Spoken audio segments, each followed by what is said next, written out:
युवराज, तुमच्या विजयाची खबर ऐकण्यासाठी हे कान आतुर झाले. हा भगवा बुरुजावर फडकवण्यासाठी आम्ही आतुर झालो.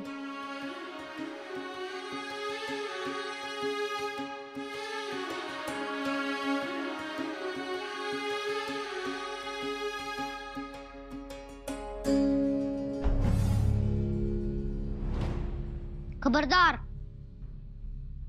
कोण? आम्ही सेनापती आहोत. सेनापती. सेनापती? हो, महासेनापती. अगं बाई, हलू नका आणि पळून जाण्याचा प्रयत्नही नका करू. पण आवाज तर आमच्या दाई साहेबांसारखा वाटतोय. अगं बाई, तुम्ही ओळखलत? आम्ही नाही. जा, तुम्ही ओळखलत. ओळखलं, पण सुरुवातीला आम्ही घाबरलो होतो. खरंच घाबरलेला? हो, हे पहा, घाम पण फुटलाय आम्हाला. घाबरायचं नसतं वहिनीसा. आमच्या दादासाहेबांसारखं कणखर व्हायचं असतं. तुमचे दादासाहेब कणखर आहेत? हो, आणि धाडसी पण. मग तुम्ही? आम्ही पण आहोत. मग मोहिमेवर नाही गेलात? ते घेऊन नाही जात ना आम्हाला, आणि आमच्याशी खेळत पण नाहीत. तुम्ही खेळाल? हो. मानू तलवार? तलवार आहे, पण त्याआधी आपण हा भगवा बुरुजावर फडकवूया. युवराजनी युवराजांच्या विजयाची खबर गडावर आली आहे. अगं बाई, वहिनीसा, आपल्या अगोदर दादासाहेबांनी भगवा फडकवला. हर हर महादेव! दादासाहेब जिंकले! दादासाहेब जिंकले! दादासाहेब जिंकले! दादासाहेब जिंकले! दादासाहेब जिंकले! कळलं का? दादासाहेब जिंकले. फतेह झाली दादासाहेबांची. अहो, नुसतं सांगू नका, तोंड बी गोड करा. हो, करणार. हत्तीवरून साखऱ्या वाटणार. दादासाहेब जिंकले! दादासाहेब जिंकले! ऐकले सनई चौघडे? अहो, कुणाला वाटणार नाही युवराजांच्या हाताखाली लढावं? मला ते वाटते. आनंद झाला. खबर ऐकून कान तृप्त झाले. हो, मोठी गोष्ट घडली. मोठी? अहो, कय्यूम खानाचा किल्ला घ्यायचा म्हणजे सोपी गोष्ट नव्हती. पण युवराजांनी अखेर त्या जंगली अस्वलाच्या नाकात मणी ओवला, घातली वेसण. एकट्या युवराजांनीच घातली? म्हणजे पंत, तुम्हाला शंका येते? शंका नाही, मी त्या कय्यूम खानाला चांगला ओळखतो. भयंकर हिकमती, आणि वरून किल्ला अवघड. पण खेतला, उडवला धुवा. रात्री गरजले, सकाळी दिवस उगवेपर्यंत भगवा फडकवू, तर फडकवला भगवा किल्ल्यावर. आनंद झाला. माझा अजून विश्वास बसत नाही. अहो, विश्वास बसावा अशी घटनाच नाही. बघा ना, युवराजांना बाजी घोलप आणि उमाजी अहिरांची मदत मिळणार होती, पण ती नाही मिळाली. सरलष्कर हंबीरराव ही तिथं पोहोचले नाहीत. आणि युवराजांबरोबर फौज किती? फक्त 2,500. मोठी जोखीम घेतली म्हणायची. युवराजांनी कधी जोखीम घेतली नाही. 9व्या वर्षी जोखमींची आणि त्यांची ओळख झाली ती झालीच. जसं जसं युवराज वयात यायला लागले, तशी ती जोखीम जास्त चांगचटीला येऊ लागली. आम्हाला कळते निराजी पंत. आमच्या म्हणण्याचा अर्थ एवढाच होता की कय्यूम खानाशी लढत ही कठीण होती. शंभूराजे हे स्वराज्याचे युवराज आहेत. त्यांनी जोखीम घेऊ नये. जीव धोक्यात घालणे बरे नव्हे. तेही खरंच. आम्हालाही आनंद होतोय पंत. आम्ही या स्वराज्याचे सुरनीस आहोत, पण आमचा आनंद हा बिबट्यासारखा सावध असतो. तो माकडासारखा हुप हुप करत या फांदीवरनं त्या फांदीवर, त्या फांदीवरनं या फांदीवर उड्या मारत नाही. पण तरीही साध्या साध्या गोष्टींसाठी शंभूराजांनी जीव धोक्यात घालू नये या मताशी मी ठाम आहे. उद्या त्यांच्या मागे बाळराजे आहेत, तेही अशाच जोखीमा घेतील. मी काय म्हणतो, आपण आहोत ना. आपण कशात कमी आहोत? आम्हीही पन्हाळा घेतला होता, तोही एका रात्रीत. फौज किती? 1500 आणि एक कोंडाजी. हो, कोंडाजी फर्जंद म्हणजे कारभारी. जा साखऱ्या वाटा. निराजी पंत या, तुमचं तोंड गोड करतो. सोडा मला, सोडा. कोणाला हात लावताय? सोडा म्हणलं ना.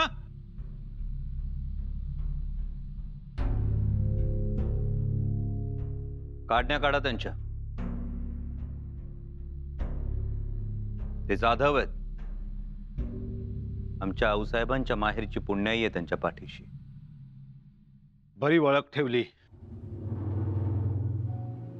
आम्ही तुमच्या काढण्या काढल्या ते तुम्ही आमचे दूरच्या का होईना नात्यातले आहात म्हणून नाही, तुम्हाला नीट मुजरा करता यावा म्हणून. मुजरा?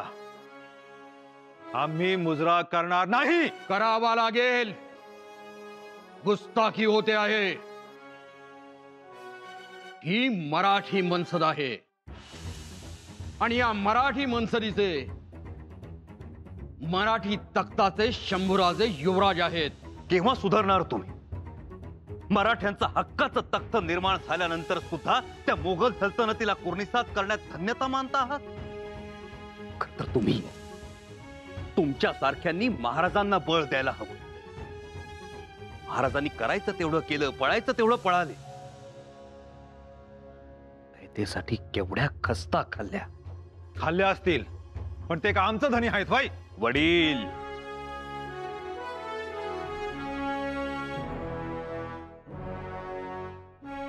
आपल्या सगळ्यांचे. कारण त्यांनी आपल्या उदरात स्वातंत्र्याचा उजेड धारण केला म्हणून वडील. आज तुम्ही सरदार रुंजाजी जाधव आहात. तुमची वतनाची इनामाची स्वप्न असतील, पण महाराजांनी ही अवघी भूमी सर्वांची केली.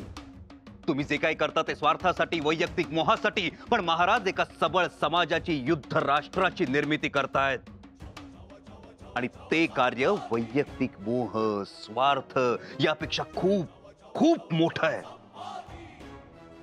म्हणून तुम्हाला विनंती करतो, या स्वराज्यात सामील व्हा.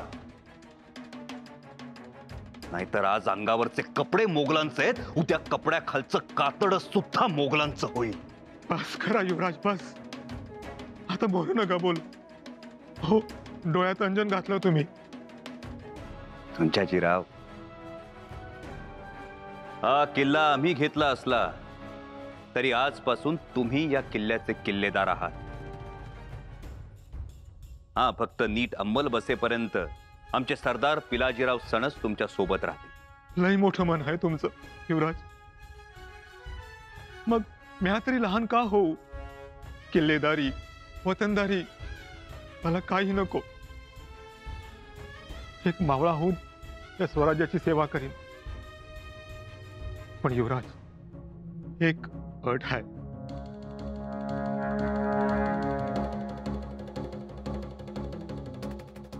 बोला. युवराज,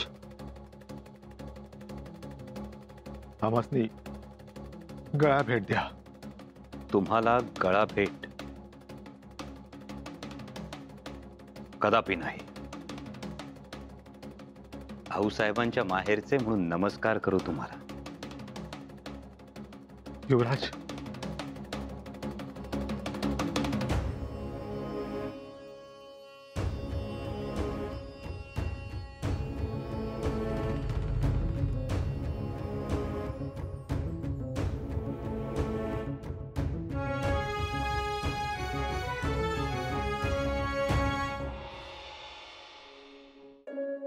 सरकार, आनाजी पंत सुरनीस आपल्या भेटीची परवानगी मागत होते. अनाजी पंत? वय.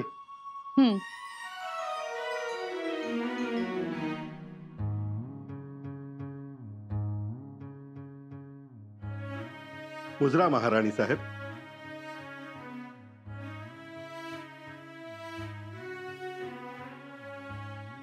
काही काम असेल तर सदरेवर सांगावं. काम कसलं? डोंबलाच. ही तलवार सापडली धुळीत. मी लगेच ओळखली. ही तलवार युवराज राजाराम राजेंचीच. मी उचलली आणि उपरण्यानं पुसली. अहो, उपरणाला कशाला पुसली? अहो, युवराजांची तलवार, छत्रपतींच्या मुलाची तलवार. आपल्या उपरण्यानं पुसायचं हे केवढं मोठं भाग्य. पण एका गोष्टीचं वाईट वाटलं. वाईट वाटलं? कशाबद्दल? हेच की, म्हणजे शंभूराजे धावणारे पळणारे, त्यांच्या हातून कधी तलवार सुटली नाही, कधी धुळीच मिळाली नाही. या बाबतीत सावध. हो हो, शंभूराजेंना काही तलवारी वेगळं करता येत नाही. तेच वाईट वाटलं ना. थोरल्यानं तलवार गाजवायची आणि धाकल्यानं ती गहाळ करायची. थोरल्याच्या तलवारीस लखलखाट तर धाकल्याची तलवार धुळीत. थोरल्याच्या तलवारीस शत्रूचं रक्त तर धाकल्याची मातीत. अहो, त्यांचे दादासाहेब जिंकून आले त्याचा कोण आनंद झालाय त्यांना. भान हरपून गेले त्यांचं. मान्य, आनंद वाटला, कौतुकही वाटलं. पण आपण शिवपुत्र आहोत हे त्यांच्या आताच डोक्यात बसलं पाहिजे. नाहीतर अनाजी पंत, तुम्ही या आता आणि यापुढे थोरला धाकलेपणा करू नका. नाही करणार. चुकलंच माझं. पहा ना, थोरल्यासाठी बाळ मुठीनं साखर वाटत फिरतायत. पण महाराणी साहेब, या अनाजीचा शब्द, ज्या दिवशी युवराज राजारामराजे असाच एखादा किल्ला सर करतील ना, त्या दिवशी हा अनाजी हत्तीवरून साखर वाटेल.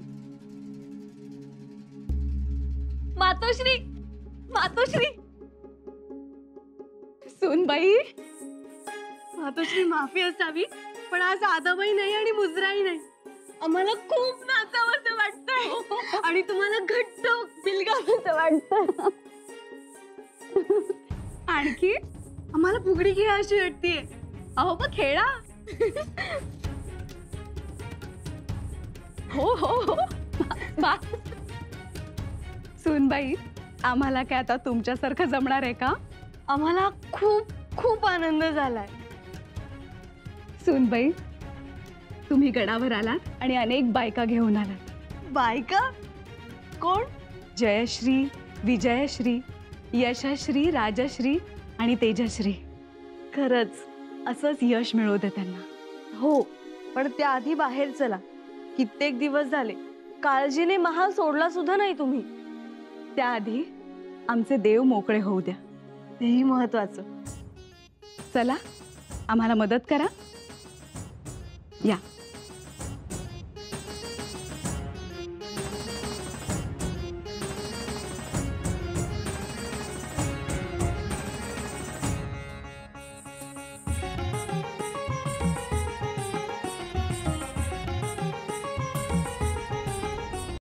राणी साहेब, युवराजांनी लढाई मारली, भैरीनाथानं यश दिलं. जीव नुसता टांगणीला लागला होता. वय वय, वाणगोड झालं का? हो, आत्ताच बाळराजे साखऱ्या देऊन गेलेत.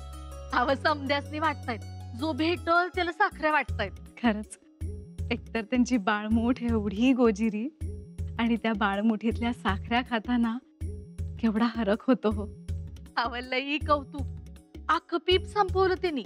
त्यांनी दिलेल्या साखऱ्यांपेक्षा त्यांच्या चेहऱ्यावरचा आनंद, त्यांच्या डोळ्यातलं शंभूराजेंबद्दलचं प्रेम हे जास्त गोड आहे. हो, वय वय, अव राम लक्ष्मणाची जोडीच जणू. हे त्यांचं प्रेम असंच राहू दे. आम्हालाही दुसरं काय हवंय? अशाच साखर थैल्या गडावर फुटाव्या. पहिल्याने दुसऱ्याच्या पाठीशी आणि दुसऱ्याने पहिल्याच्या पाठीशी उभं राहा आणि महाराजांनी निश्चिंत व्हावं.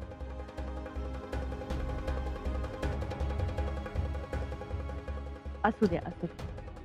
धाकट्याबाई, बाराजांना पाहिलं का? जी, आत्ताच साखऱ्या देऊन गेले. साखऱ्या? साखऱ्या वाटतायत बाराजे? जी. बघा, आम्हाला म्हणाले भूक लागलीये म्हणून आम्ही गरम गरम पक्वान बनवलं. हे काय करताय? साखऱ्या वाटतायत. तर हे कुठवर गेलेत साखऱ्या वाटत? धाकट्याबाई, आम्ही आलोच. हो जी. दाई साहेब, अहो केवढ्या साखऱ्या भरवताय? जेवढा मोठा पराक्रम तेवढा जास्त साखऱ्या खा. असं? मग तुम्ही पण घ्या. वहिनी साहेब, आम्ही सुद्धा आमच्या दादासाहेबांसारखाच पराक्रम गाजवणार. मग तेव्हा आम्ही साखऱ्या वाटू. तेव्हा खूप मजा येईल. मी अजून साखऱ्या देऊ? नको, तुम्ही आम्हालाच का देताय? सगळ्यांना द्या. मातोश्रींना दिल्या? त्यांचं तोंड गोड नाही केलं ना? आम्ही तर ते विसरूनच गेलो.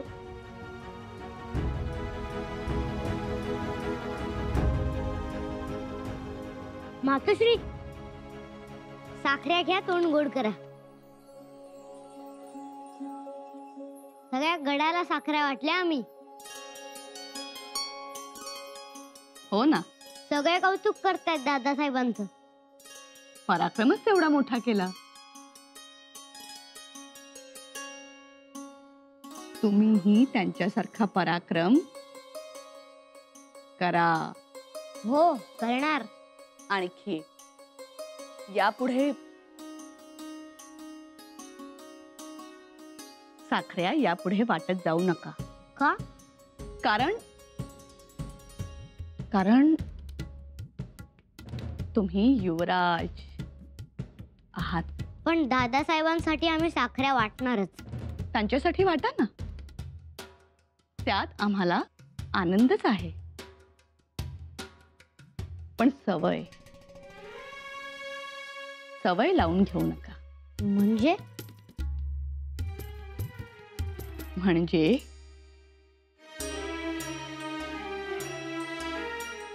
साखरेच्या मुठीची सवय नको.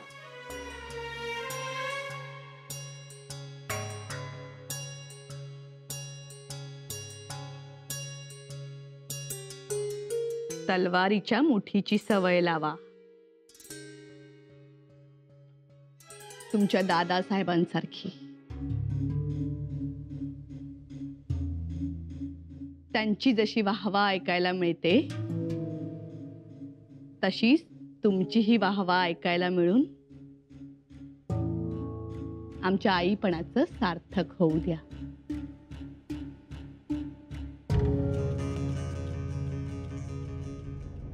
युवराज, सगळं चांगलं झालं. पण युवराज, पण काय? एक गोष्ट मात्र मनास पटलेली नाही. कोणती? म्हणजे युवराज,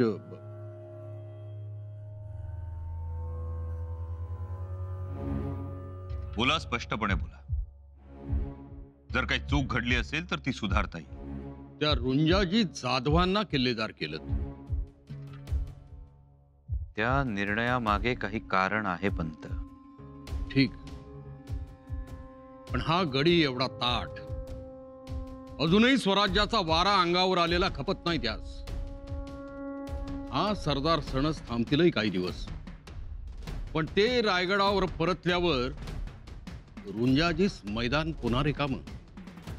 म्हणजे पुन्हा किल्ल्यावर फितुरी होणार. झुंजारगडाचा विक्रमगड होणार पुन्हा. मला तर असं वाटतं युवराज की आपण बोक्याच्या तोंडात लोण्याचा गोळा दिला. पंत, आपण दिलाय तो लोण्याचा गोळा नाही, विस्तव आहे, विस्तव.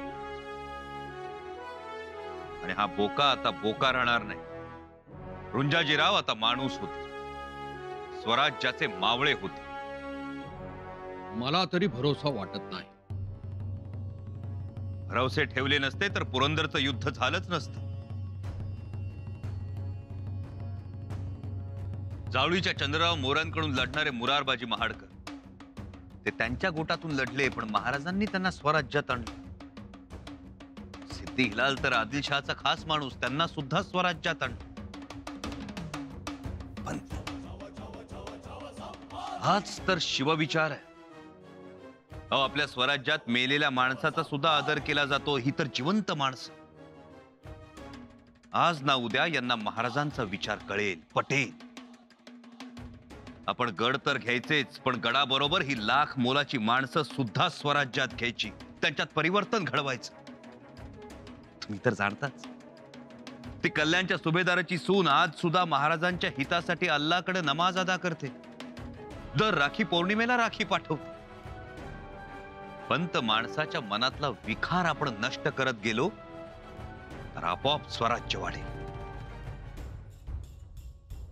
जर त्या औरंगजेबाला दिल्लीच्या तख्तावरून खाली खेचून आपल्या महाराजांना त्या तख्तावर बसलेलं पाहायचं असेल तर ज्याप्रमाणे प्रत्येक जिंकलेल्या किल्ल्याच्या बुरुजावर भगवा फडकला पाहिजे त्याचप्रमाणे आपल्या विरुद्ध हरलेल्या प्रत्येकाच्या मनात स्वराज्याची ज्योत जागृत झाली पाहिजे. तो खरा विजय.